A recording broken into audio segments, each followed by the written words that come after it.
Hello, hello. I am that one mug, coach of the Sunnyside Suicunes, and I'm here today to bring to you my team that I have drafted for the PBO Pokemon Battle Organization and presented by or hosted by Soaring Flying. I will post his link down below.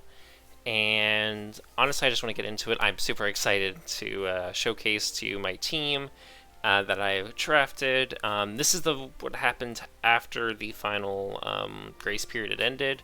So this wasn't what I initially had picked up at the very beginning, but after the grace period ended, I'm very happy with what I stuck on. There was a lot of choices that I could have gone this way or gone that way, but I think I'm going to stick with what I'm good with and what I'm my strengths, and I'm just going to showcase to you. But before I do that, I want to at least shout out to every other contestant, every other coach that is here today that will be playing for the next 7 weeks, just in the regular split and before playoffs. And I'm going to go. We have the Abbotsford Agrons. I've heard terrifying things about them. Frederick Klefke's, I believe they are like one of the front runners to win this all. They did really well in the last season, from what I can tell, so they're obviously a huge threat. Charleston Chestnuts and New York Melamars, I unfortunately could not find your logos when recording this. That is my bad if you had posted them and I could not find them, but I did not want to leave you unrepresented, so I'm sorry, but when we face off in the future, I will make sure that your proper logo is showcased. We also have the Kingston Marshadows. I think that's adorable, by the way. Alabama Alakazams, amazing. I'm not even a One Piece fan, and I think that's an amazing logo. Vancouver Valiants, Scarborough Septiles, a close buddy of mine. He goes by Geo. I'm super excited to work with him and against him in this league, theory crafting on how we can, fight everyone else and, see how we can hold our own. The Worcester Whoopers, Norwalk Noyverns, the little angry smiley face or evil smiley face. Marbleful Miniors, the Pittsburgh Scissors, which we'll get to them later in this video, and the New York Nickets. I love that name. I think it just rolls off the tongue very well. And then, of course, myself. I am the Sunnyside Suicunes. You'll notice that this picture, and I'll show you other pictures that we'll be showcasing along the video, is little Easter eggs. Some of them were drawn by my partner, and other of those were just found through Discord. Just a little Easter eggs to keep things going, and this is the PBO Pokemon Battle Organization, and I am super excited to partake, and I'm thankful for the opportunity. But without any more hesitation, let me show you the first pickup. I think this Pokemon is a monster, and I think every draft that I am going to go into, every Pokemon battle that we're going to go to, the opponent is going to have to respect this one. There are a lot of heavy hitters. Everyone's trying to get, King Gambit, Walking Wake, a lot of these other high priority mons. I want to slow down the tempo. I want to make everyone play my game, and I think the best person to do that with is Gargankel, aka Craigie Kong. I think utility. He does a lot. He does a lot. Yes, he has no speed. He moves at a snail's pace. But I think for 220 points out of the maximum point tier was 250 points, but 210 points I think is an amazing for him. He cannot Terra, so he's not my Terra captain, unfortunately. But Purifying Salt means he cannot be statused. He is basically a stall or tankier Pokemon that is not does not have the flaws of can't be toxic or paralyzed stalled otherwise. And Sturdy and Clear Body are good abilities. I don't know if I would ever take them over Purifying Salt, but against a certain matchup, maybe Sturdy puts in some work, or Clear Body in case I want to go a setup sweeper. Who knows? Or to counteract Intimidate. I think 130 defense is amazing. It has a good 100 base HP and attack, so it still can hit hard without much investment. Doing 30 to 40% in the right kind of situation. And then 90 special defense, which is very serviceable. Especially, as you go max HP, max special defense if you need to, and your 130 base defense carries itself. I think this Pokemon does well. Salt Cure is an amazing move, and especially with Steel and Water types, kind of being very defensive cores, even alongside offensive pressure. I think Craigie Kong is here, and he's rocking the house. Also, if you notice any kind of ghost images in the back, I am not sure why that's doing that. My bad. But I want to get into the second pick. I could be here all day talking about how much I love Craigie Kong, but I think this Pokemon is who he is as a. Yeah, we get what Craigie Kong does. This next Pokemon is very dear to my heart. It's one of my favorite Pokemon of all time. It is one of my favorite legendaries, if not my favorite legendary Pokemon. She is the only Pokemon I will be choosing to shiny, and she's also the Terra Captain. I want to introduce you to Mama Nyx, the Cresselia.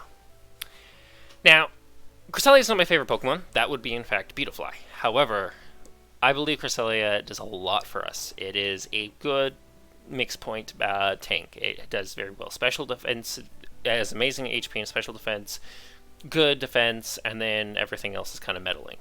A decent speed tier. It's not the worst speed tier.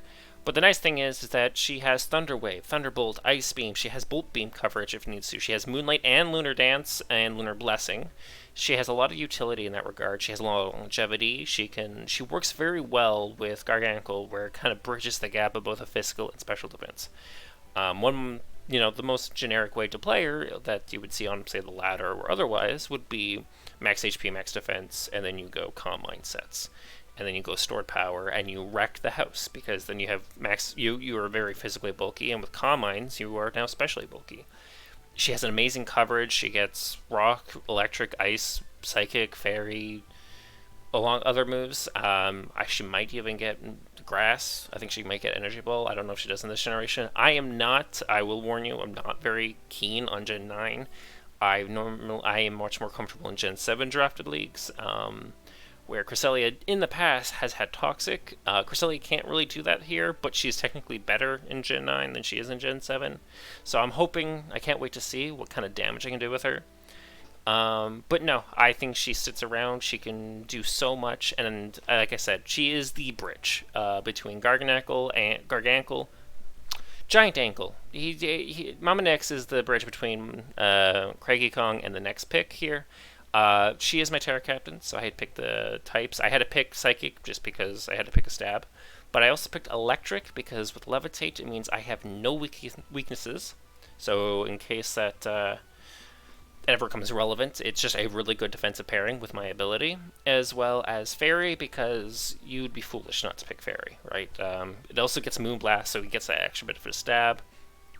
It's just an all-around, these are just three good typings. I thought about trying to mind game it with Fire and some other things like Poison so I couldn't get Toxic, but I think those are just two very niche scenarios that I think going the safe, stereotypical route is probably for the best, especially for the team that I have drafted. But I want to show you. I showed you the physical off defense, I showed you the bridge, I want you to show you the special defense. And that is with none other than Tinkerbell Sylveon. Q-Charm, not really an ability, but with Pixelate, she is terrifying. 110 special attack, but with Pixelate is nothing to scoff at. Hyper Voice screaming at you, through substitutes, through everything. Even resisted could still do a lot of damage. And I would say that with a lot of longevity with Wish and Protect and Substitute of her own. I think as far as special balls, I'm very lucky to get her, especially for only 150 points. Decent HP, 195, especially with the base 130 special defense. She can take pretty much any special hit, even boosted, or specs, at least one. And with some defense investment, that 65 doesn't look super bad, especially putting some HP and defense on it. She has also some other plays. She can go Calm Mind, Store Power alongside Cresselia if I want her more of a sweeper. I don't know all of her sets in Gen 9. I just knew that I needed a good defensive core with physical and special individually. And it just so happened that both physical and special defense walls also can hit very well on those same acres. So Gargankel, can whittle you down with Silk Cure, but can also do a lot of damage with Earthquake, Stone Edge, Thunder Punch. No, I don't know if it's Thunder Punch, but I know Ice. He gets Ice Punch and Fire Punch. So, and Sylveon, with not as much diversity, does hit hard, and because of Hyper Voice, Pixelate. And then has Draining Kiss if it wants to slowly whittle you away and regain health. I'm very excited. I'm very excited with these three mons. I'm sorry if I'm rambling on a bit. I have never really done anything like this before, but I'm going to try and improve as time goes on. But next pick. I am not a. I was never the biggest fan of this Pokemon whenever I played Scarlet and Violet. But the more I looked into it, the more I started playing with it and just getting the feel of it. I don't think the points does this Pokemon justice. I think this Pokemon's amazing. Maybe, not super great. Like, I don't think it's anything close to Garganacl or Cresselia tier. But I want to show it up for Archimedes, the Bombardier. It gets Big Pecs, Keen Eye, and of course, Rocky Payload. Rocky Payload basically just gives it an extra stab with rock types, which is always an amazing thing to do. Rock can hit anything, for the most part, really, really well. It's one of the best offensive types, and the fact that it's not rock type itself means doesn't have a defensive weakness against water and grass and common other types of such. It has 103 attack, so it's a good attack stat, especially if it's hitting you with a Stone Edge. You're not going to want to be taking that damage. And then everything else, it's just a fine stat profile. It's nothing crazy, it's nothing above average, but it's a fine stat profile. It gets Roost, it gets Knockoff, which are very good. It's a dark type, it's flying, it doesn't have a whole lot of weaknesses. But yeah, it gets Roost and Knockoff. It can slowly whittle away. It has Parting Shot. It can hit you, take your item, heal up, and then leave, and leaving you wanting more. I think this is Pokemon's really great for 80 points, and while it has, you'll see in the future that it has matching types with two other Pokemon, one with Flying, one with Dark. It's kind of as far as typing goes, it's very redundant Pokemon. I just can't seem to drop it. I tried. I looked, and I was like, no, this Pokemon, it does what I need it to do. If anything, the other Pokemon are in the way. But no, I'm excited to use Archimedes, the Bombardier. I think it's going to do a lot of work. If anything, the only thing I wish is it had a higher speed tier. I think if it was even 92, we're starting to cook. I can go Choice Scarf and go a physical set, but no, not much complaints from here. I'm super excited to see what Archimedes can do. And I can't wait to showcase to you guys. Next, I want to talk about Liliana. 30 points, I think, is criminal. I get it. Her moveset is completely shallow. But I don't think you need her for her moveset. She gets Quiver Dance. She can hit you with she gets Quiver Dance and Pedal Dance. With Lone Tempo, she can just barrage Pedal Dances at you, 120 base grass move, and then not get confused. She has almost no downside outside of locking herself, but that's the same as using Choice Specs. I think that's amazing. 110 special attack, especially after a boost of Quiver Dance. That 90 speed after a boost, you're still going to be outrunning a lot of the game. I think this is amazing. I think this Pokemon's amazing. It doesn't get a whole lot, but you just, go Quiver Dance, Pedal Dance, Protect, and then maybe Substitute if you're feeling it. You don't need a whole lot of diversity. She hits hard. Grass is a fine typing. It will live a hit, generally speaking. It's not super frail. I think for 30 points, I think I got a steal. It's a good grass core. And I didn't have to overspend, letting me get stronger Pokemon down the line. The next few pickups you'll see even. No, I'm super happy about Liliana. I'm going to be trying to take her every game I possibly can, prove the haters wrong. She's a great. I love it. And it works perfectly because if I ever go into a Sun team, if I ever see a Ninetales or a Torkoal enemy team, I can go Chlorophyll or Leaf Guard, and I can set up and I can go crazy. So I'm excited. Next Pokemon. Now, you must have noticed I don't really have a fast team. My team I mean, the best speed tier you've seen is 90, and I'm gonna, spoiler alert, it's also the second best speed in my entire team. I didn't, speed. Who needs to go first, right? You slow and steady. Have you ever heard of the tortoise and the hare? But in saying that, you do need speed tier. I need something that is fast, hits hard, has utility, and I think this next Pokemon encapsulates it all. I want to show you Bourbon, the Cinderace. And Libero is such an amazing ability, letting me pick multiple types, making the iffy defenses stats. I mean, 80 is a fine HP, and then 75 defenses is fine, serviceable. You're not going to die, to an unboosted hit, you're not going to die in one shot, so it's fine. But 119 speed is a really good speed tier. There's not a lot of great Pokemon that would speed it in a convincing fashion, or that is super terrifying. Obviously, there's Dragapult, but we don't talk about that Pokemon. And the 116 attack. I mean, it's going to come in, hit you with a Pyro Ball. Even if you resist it, you're still taking 40 to 50 on a good day. I mean, this Pokemon is it all. And the best part is, you might notice that what's hazards? I don't have any hazard control. I don't have any way to set up hazards as a Gargankle so far, let alone take it. Court change.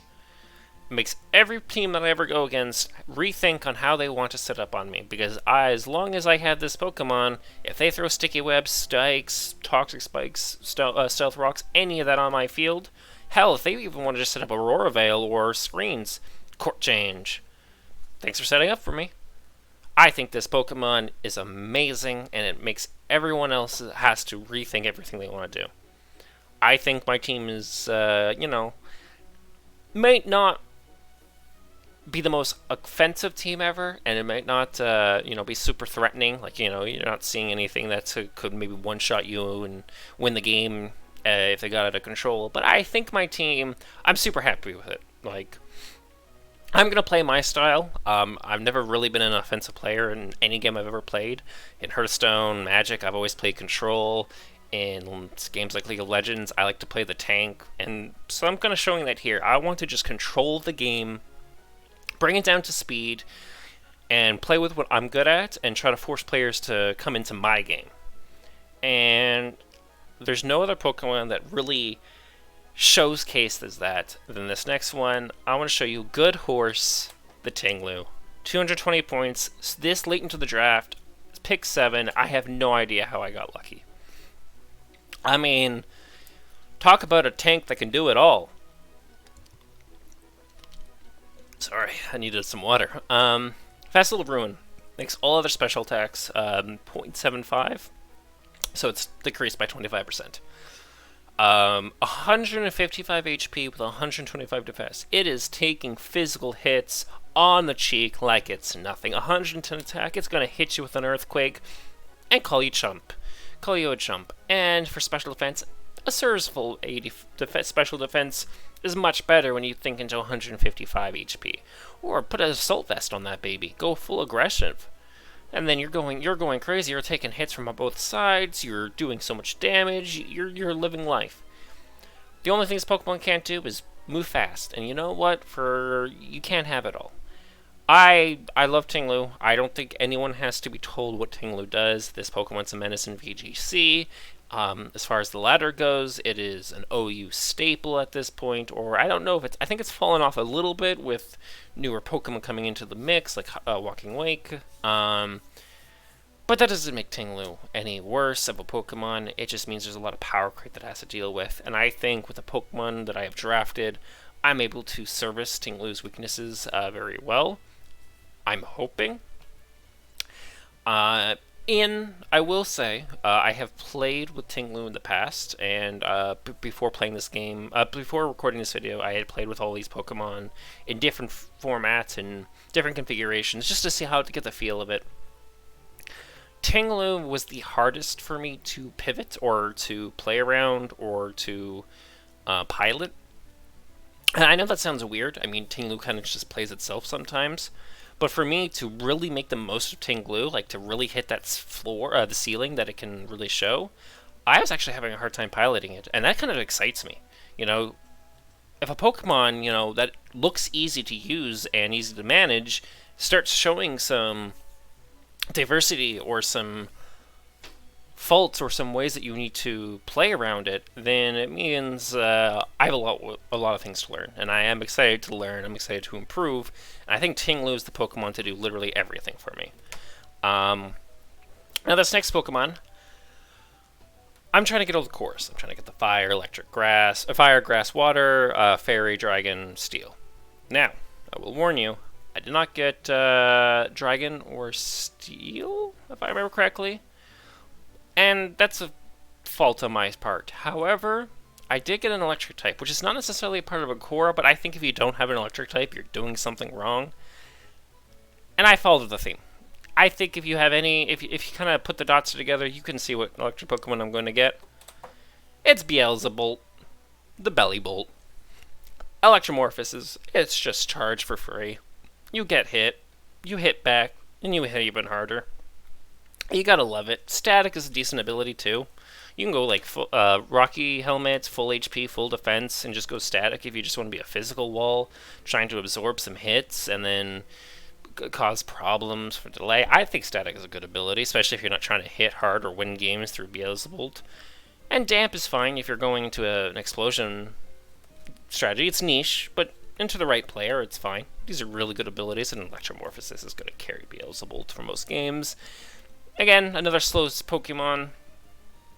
Serviceable defenses with 109 HP. I mean, it's going to take some hits. It has Slack Off to regain the health, so making its, basically EHP more realistic and long-lasting. And then 103 special attack. You can go in, you can hit people, or you can use Volt Switch to dip out after taking a hit to get a free clean pivot. I mean, I think this Pokemon does it all. As far as a tanky electric Pokemon is concerned, you don't really need to do any more than that. You can Volt Switch, Slack Off. It learns Toxic. It's in Gen 9 Volt games. Yeah, no. I'm super happy about this Pokemon. It doesn't get much diversity, but it does get Sucker Punch. And while 64 attack isn't that great, if you're, it's a priority move on a slow Pokemon that people, while wouldn't expect, will always have to play for. Is like, well, if I have 10, 20% health, do I have to be careful of getting donked on the head by a Beelzebolt? I think that's cool. I like that. And we're getting down to our last three Pokemon. I think these next three Pokemon were very vital for their low points. They're all very low point Pokemon, and I picked them up for, basically trying to fix things out. I don't have a water type, I don't have a poison type, and I need something to kind of help Cresselia bridge the defenses once more. Maybe be a special defensive Pokemon if needed. But first, it's another physical wall. I didn't really intend to do this, but my Pokemon are very good at being physical walls. So I need physical, offensive teams, like the one that my first week that I'm facing against. I do tend to do very well, and I want to show you Meliboros the Weezing. Gets the abilities Levitate, Neutralizing Gas, and Stench.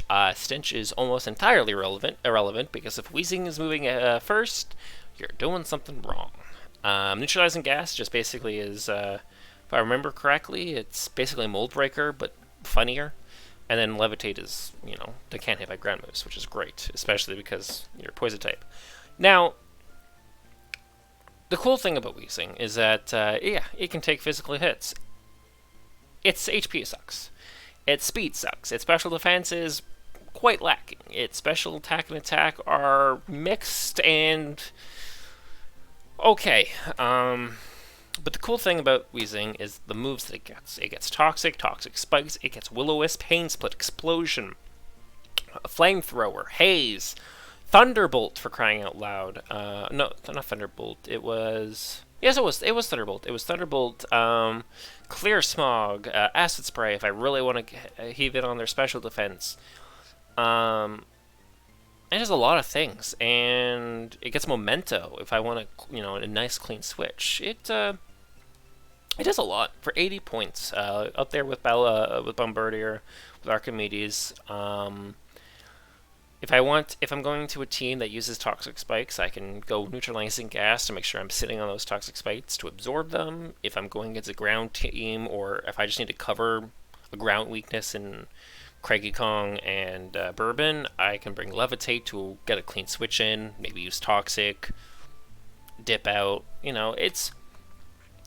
I don't know how useful Wheezing is going to be in any given game, but I can almost bring it into any given game, right? It's almost a clean Pokemon to just have. It doesn't necessarily do anything exceptionally well, but it's not a Pokemon that it just sits on the sidelines. It's not a water boy. It's you can pretty much bring it into any game, outside of like a team with a bunch of steel and poison types, and even then you still have some ability to go play into that because you have Flamethrower, and I think that's really cool. Now you may notice that I am struggling to think of cool things or exciting things to say about these Pokemon. It's because these Pokemon were kind of more or less afterthought after I'm super happy with the first 8 Pokemon. Those are the core of my team. And while Wheezing, it may not be a part of that core, I think it is a very valuable member of the Sunnyside Suicunes. These next 2 Pokemon, I'm not quite sure if I can say the same. Not that they're not useful, but they definitely have very glaring flaws that can be exploited, especially against these veteran players. But that would be doing them disservice if I just say, they're bad, and just leave it at that. I want to show you what they're capable of, and I'm still proud to have them aboard. And I want to show you S-Death, the Articuno. The stats are great, right? They're average to above average with special defense. The stats have never been the issue. It's the typing, unfortunately. It basically has to run heavy-duty boots because Stealth Rock is going to be a problem. And Rock is a very valuable type that you can just use without any flaws. But it does have some really good utility and value. It gets, speed control on Icy Wind. It has Freeze Dry if it moves. So it can, hit everything pretty well and then still hit water types. There is Gastrodon and Quagsire running amok. Freeze Dry deals with them very well. It gets Roost to stall out games. It gets both screens, if I remember correctly, so it does get Reflect and Light Screen.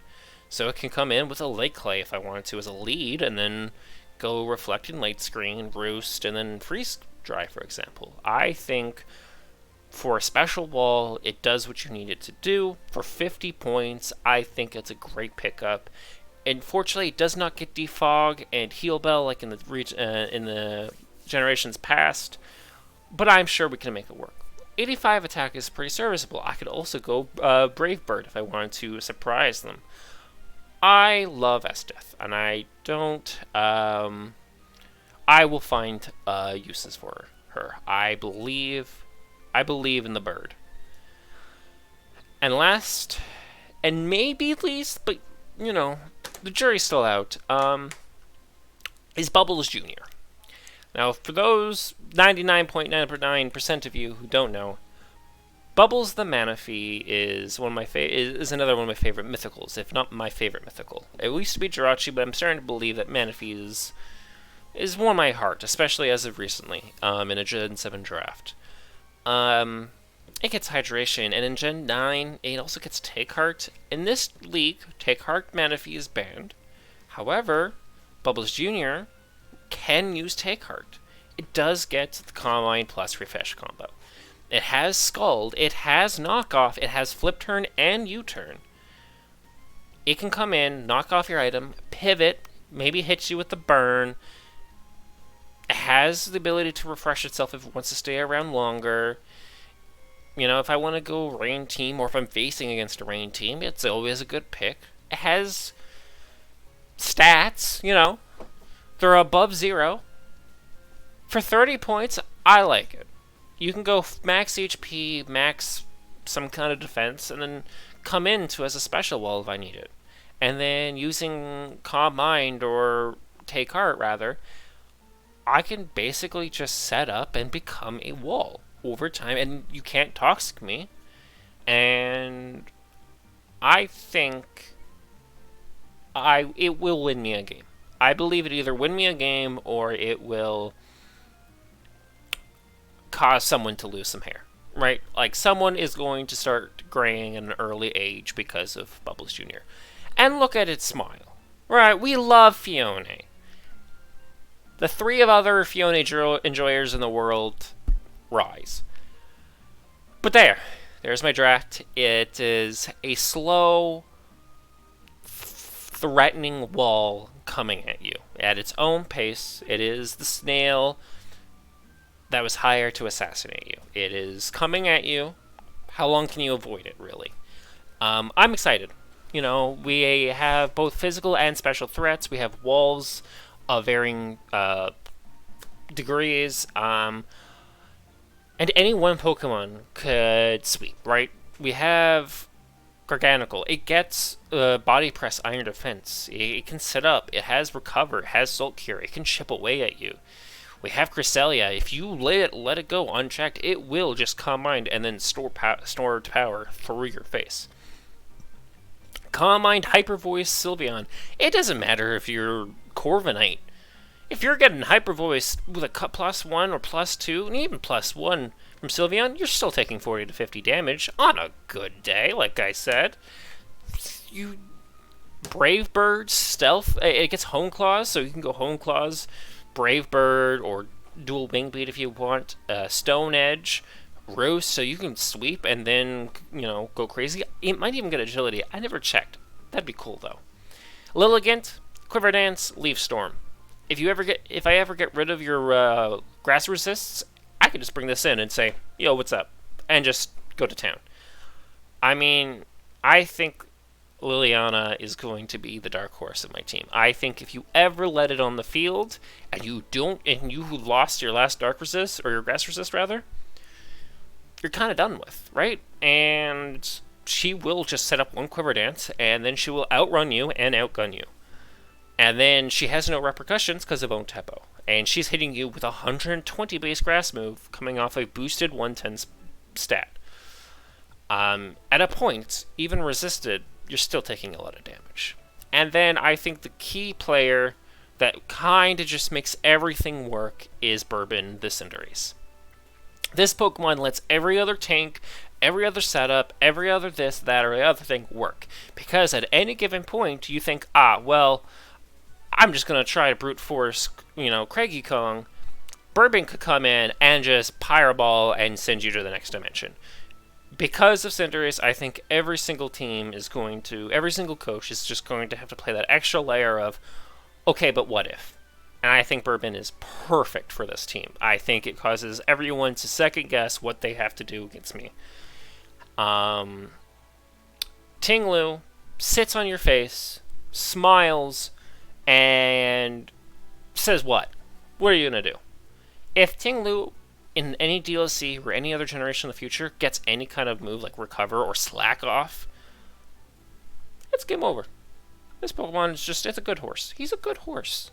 That's all you can ask from a Pokemon. And the rest, I mean, all my Pokemon are taking a hit. And if I can take a hit, then it doesn't matter if you move first, because if I take a hit and then I can do something, then as long as I'm using my turns more effectively than yours, then the tempo will shift into me regardless of your speed. And I just have to be good enough on that day to use that wisely.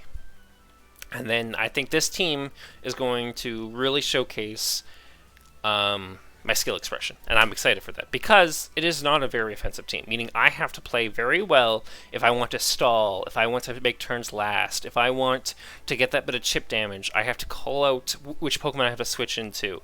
I think this team is going to require me to play very well. If I do not play well, I think I lose almost every game, because I don't have a lot of lucky outs like some other people may have or other Pokemon may use.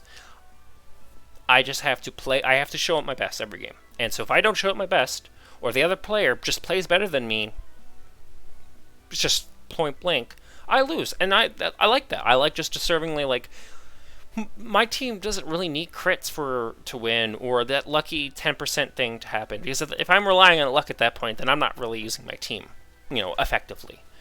And I might win to some luck, and I'm going to lose to probably some luck. And you know what? I'm here for it. I'm here for a great time, and I'm excited to see these other players in action. First week, however, we're fighting the Pittsburgh Scissors, as I had alluded to prior. This is their team: Corviknight, Quillfish, Mamoswine, Lycanroc, Meloetta, Goodra, Typhlosion, Trevenant, Morpeko, and Rabombi.